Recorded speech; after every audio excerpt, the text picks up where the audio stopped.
Hello friends. Shashi Agrawal channel के अंदर मैं आप सबका वेलकम करती हूँ। आज का जो हमारा सब्जेक्ट है that is the entrepreneurship and governance, और जिसके अंदर भी हम लोग कर रहे थे role and functions of entrepreneurship in economic development. तो यहाँ पे आज जो हमारा फोकस रहेगा that will we will understand what are the function of the entrepreneur in economic development. की जो उद्यमिता है उसके कार्य क्या है, वो आर्थिक विकास के अंदर किस तरह से कंट्रीब्यूट करता है, क्या फंक्शंस है। तो एंटरप्रेन्योर फंक्शन है, प्रमोशनल फंक्शंस है, मैनेजरल फंक्शंस है, कमर्शियल फंक्शन है। अगर आपको मेरा ये एफर्ट सही लगता है तो डू लाइक माय वीडियो, इसको शेयर कीजिए, लाइक कीजिए, कमेंट कीजिए और मेरे चैनल शशि अग्रवाल को सब्सक्राइब कीजिए। So this is my app जिसको आप गूगल प्ले स्टोर से डाउनलोड कर सकते हो। ये जो ऐप है commerce, economics and management students को प्री स्टडी मटेरियल और काफी सारे मॉक टेस्ट और काफी सारे सब्जेक्टिव टेस्ट प्रोवाइड करती है, और काफी सारे स्ट्रक्चर कोर्सेज भी अवेलेबल हैं। तो जो एंटरप्रेन्योर है जिसको हम कहते हैं उद्यमी, उसके फंक्शंस क्या है, उसके फंक्शन को हम क्लासिफाई कर सकते हैं। एंटरप्रेन्योर फंक्शन जिसके अंदर आ जाता है innovation, risk taking and organising building, promotional function, managerial function, commercial function, जिसको वन बाय वन करके we are going to understand. तो सबसे पहले हम देखते हैं कि जो एंटरप्रेन्योर के साथ रिलेटेड फंक्शन क्या है, क्योंकि जो एंटरप्रेन्योर है उसके दिमाग में आइडिया आता है कि ये इन्वायरमेंट के अंदर इस तरह की चीजें जो है होनी चाहिए, इस तरह की चीजों की कमी है, जिसके बेसिस पे वो इनोवेशन करता है, वो अपना वेंचर सेट आउट करता है, रिस्क लेता है और सारी चीजों को जो है वो ऑर्गेनाइज करता है। तो innovation, risk taking and organising building जो है they are the entrepreneur function, जिसको हम वन बाय वन करके जो है अंडरस्टैंड करेंगे। This is the basic function. देखो यहाँ पे एंटरप्रेन्योरशिप, क्योंकि उसके दिमाग में आइडिया आता है कि ये इन्वायरमेंट है और इसके अंदर इस तरह की चेंजेस अगर हो रही हैं, तो मुझे इनोवेशन किस तरह से ऐड करनी है। तो ही मे introduce new product, he may explore new market, he may invent some new method of production, he may discover new and better source of raw material। Risk taking ability, देखो यहाँ पे वो रिस्क लेता है जो उसको लगता है कि ये डिमांड हो सकती है, जिसके बेसिस पे वो अपना यूनिट एस्टैब्लिश करता है। तो क्योंकि बिजनेस जब वो सेटअप करता है तो उसके साथ रिस्क जुड़ा होता है, तो वो खुद रिस्पॉन्सिबिलिटी लेता है, वो उस अनसर्टिनिटी और रिस्क को बेयर करता है और वो कोशिश करता है कि इस रिस्क को वो मिनिमाइज कर सके। जैसे वो अपने यूनिट की एक्सपेंशन करता है, ग्रोथ करता है, डाइवर्सिफिकेशन करता है। फिर उसके बाद है ऑर्गेनाइजिंग बिल्डिंग। देखो यहाँ पे जो है कि जब वो एक आइडिया कंसीव करता है, उसके बेसिस पे वो क्या होता है कि जब उसको लगता है कि मेरा आइडिया वायबल है, तो वो सारी चीजों को, जो लैंड, लेबर, कैपिटल है, उसको इकट्ठा करना शुरू करता है, ताकि वो अपनी जो उसने सोचा है उसको प्रैक्टिकली शेप दे सके। फिर उसके बाद है प्रमोशनल फंक्शन, जिसके अंदर आ जाती है, देखो यहाँ पे वो आइडिया जो है कंसीव करता है, फिर उसकी डिटेल्ड इन्वेस्टिगेशन करता है, उसको मार्केटिंग के एंगल से, कमर्शियल एंगल से, टेक्निकल एंगल से, हर एंगल से उसकी वायबिलिटी को जज करता है। फिर उसके बाद जो है वो उसको ऑर्गेनाइज करना शुरू करता है। फिर वो देखता है कि ये जो मेरा वेंचर है इसके लिए कितना मुझे फाइनेंस चाहिए। तो सबसे पहले हम देखते हैं डिस्कवरी ऑफ आइडिया। तो प्रमोशनल फंक्शन के अंदर जो एंटरप्रेन्योर है, फर्स्ट वो कंसेप्चुलाइज करता है आइडिया। जैसे देखो राइट ब्रदर्स थे, तो उन्होंने सोचा कि जैसे पंछी उड़ सकते हैं, तो उन्होंने एक एरोप्लेन को इन्वेंट किया। इसी तरह आइडिया उनके दिमाग में आता है कि ये जो चीजें हैं मार्केट के अंदर रिक्वायर्ड है बट एग्जिस्ट नहीं करती, या एग्जिस्टिंग चीजों के अंदर ये डिफेक्ट है। तो वहां पे सबसे पहले दे डिस्कवर सम आइडिया। जैसे रतन टाटा ने स्कूटर पे जाते हुए तो उसने नैनो डेवलप की, तो वहां पे वो आइडिया उनके दिमाग में आता है। फिर देखता है कि ये जो मेरा आइडिया है, क्या ये वायबल है, क्या अपॉर्चुनिटी एग्जिस्ट करती है मार्केट के अंदर, इस तरह की डिमांड है। फिर वो अपना जो आइडिया है वो डिस्कस करता है एक्सपर्ट्स के साथ, उनकी टेक्निकल एडवाइस लेता है, क्या इसको हम टेक्निकली जो है मतलब टेक्निकल शेप दे सकते हैं कि नहीं कर सकते। फिर उसके बाद वो डिटेल इन्वेस्टिगेशन करता है, जिसके अंदर क्या है कि वो डिमांड को एस्टिमेट करता है, देखता है, क्योंकि सबसे इम्पोर्टेंट जो होता है जब भी हमने कोई वेंचर लगाना है तो हमारे लिए ये बहुत इंपॉर्टेंट होता है, क्या उस प्रोडक्ट की डिमांड एग्जिस्ट करती है, टोटल डिमांड कितनी है, ऑलरेडी प्लेयर कितने हैं और मेरा हिस्सा कितना होगा। तो उसको वो हर एंगल से, अपना जो बिजनेस का आइडिया है, टेक्निकल एंगल से, कमर्शियल एंगल से, हर एंगल से उसको स्टडी करता है। फिर देखता है कि वो वायबल है या नहीं है। वो एक्सपर्ट के साथ डिस्कशन भी करता है, उसकी वायबिलिटी के बारे में इन्वेस्टिगेशन करता है। जब उसको लगता है कि मेरा ये जो आइडिया है जिसको मैं प्रैक्टिकल शेप दे सकता हूँ और ये आइडिया मुझे सफिशिएंट रेवेन्यू जनरेट कर सकता है, तो वो और अपने लाइक माइंडेड लोग जो है ढूंढता है जिनके साथ वो कोलैबोरेट करता है। फिर उसके बाद क्या होता है कि वो लोकेशन को फाइनलाइज करता है, टेक्नोलॉजी को फाइनलाइज करता है। फिर उसके बाद है फिनेंसिंग दी प्रोपोजिशन।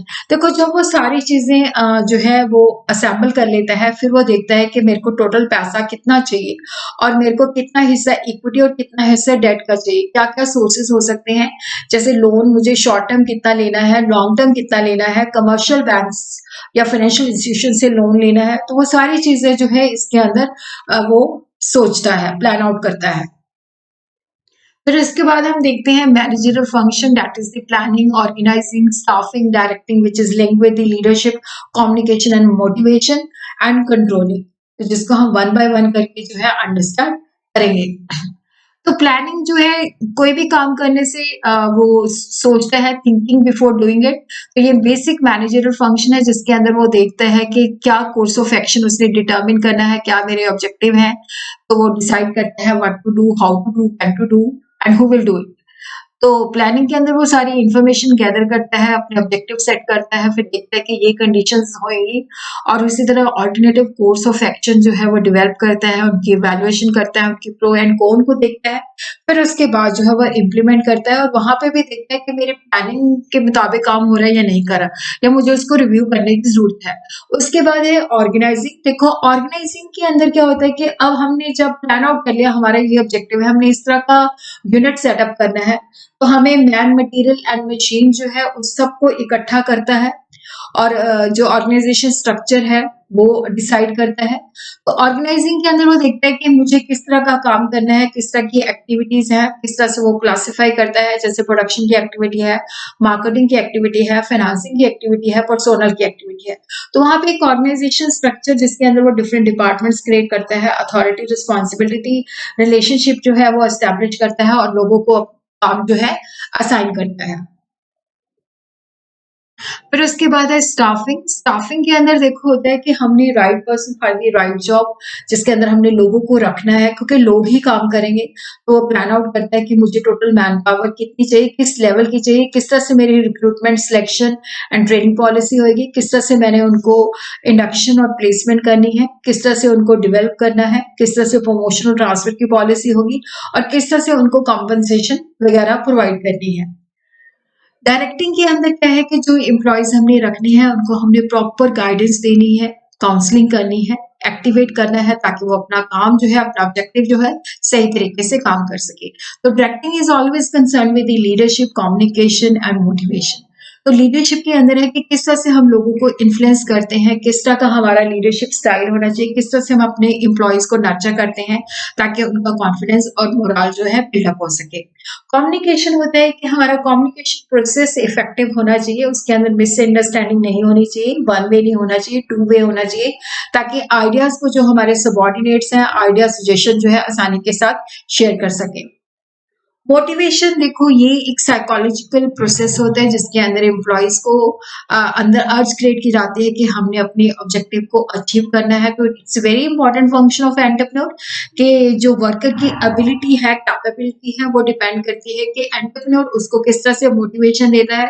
तो मोटिवेशन के अंदर entrepreneur has to take the decision कि मुझे फाइनेंशियल इंसेंटिव दे के मोटिवेट करना है और नॉन फाइनेंशियल इंसेंटिव देके मोटिवेट करना है। तो वो लोगों की रिक्वायरमेंट और नीड्स को आइडेंटिफाई करता है जिसके बेसिस पे सुटेबल मोटिवेशन प्रोवाइड करता है।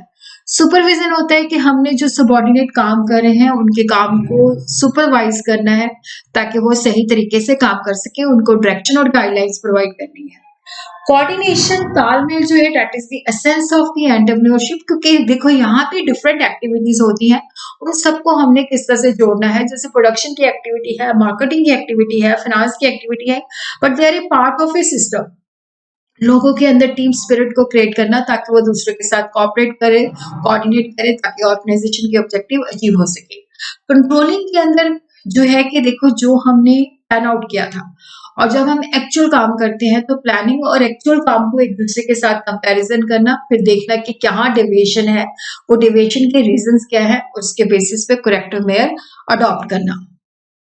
फिर इसके बाद कमर्शियल फंक्शन जो कि कंसर्न है production, finance, marketing, personal and accounting के साथ, जिसको हम वन बाय वन करके we are going to understand.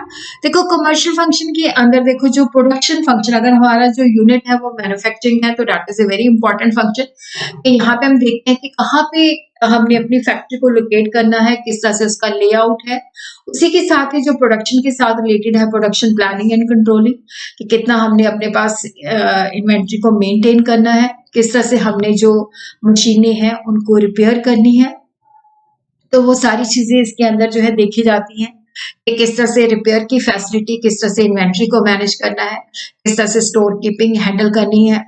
Second function जो है फिनांस। देखो फिनांस के बिना तो कुछ भी पॉसिबल नहीं है। ये नहीं है कि एक बार हमने फिनांस इकट्ठा कर लिया फिर उसके बाद फिनांस की आवश्यकता ही नहीं है। तो need for money is always continuous, और फिनांस के बिना, finance is the nerve centre of all the business activities. तो यहाँ पे हमने एस्टिमेट करना है कि हमारी टोटल रिक्वायरमेंट क्या है, फिर उसके बाद हमने देखना है कितना हिस्सा डेट का है, कितना हिस्सा इक्विटी का है, क्या फिनांस के सोर्सेज हैं।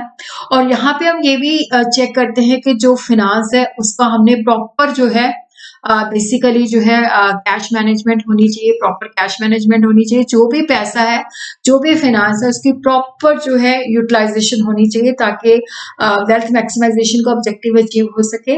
और इसी तरह फाइनेंशियल कंट्रोल भी लगाए जाते हैं ताकि फाइनेंस की मिस यूटिलाइजेशन ना हो सके।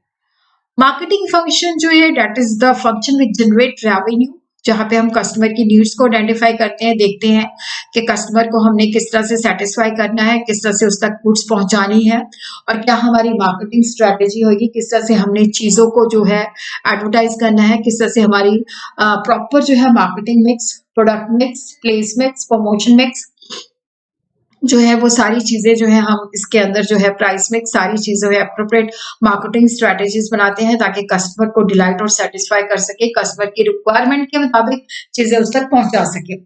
पर्सोनल फंक्शन जो है कि देखो यहाँ पे right people at the right job at the right place, कि यहाँ पे ये जो पर्सोनल फंक्शन है कि लोगों को हमने रखना है। डेफिनेटली जब लोगों को रखना है तो किस तरह की क्वालिफिकेशन चाहिए, क्या हमारी रिक्रूटमेंट सिलेक्शन पॉलिसी होनी चाहिए, किस तरह से हमने उनको प्रॉपरली ट्रेन देना है, किस तरह से हमने उनको प्रॉपरली सफिशिएंटली कंपनसेट करना है।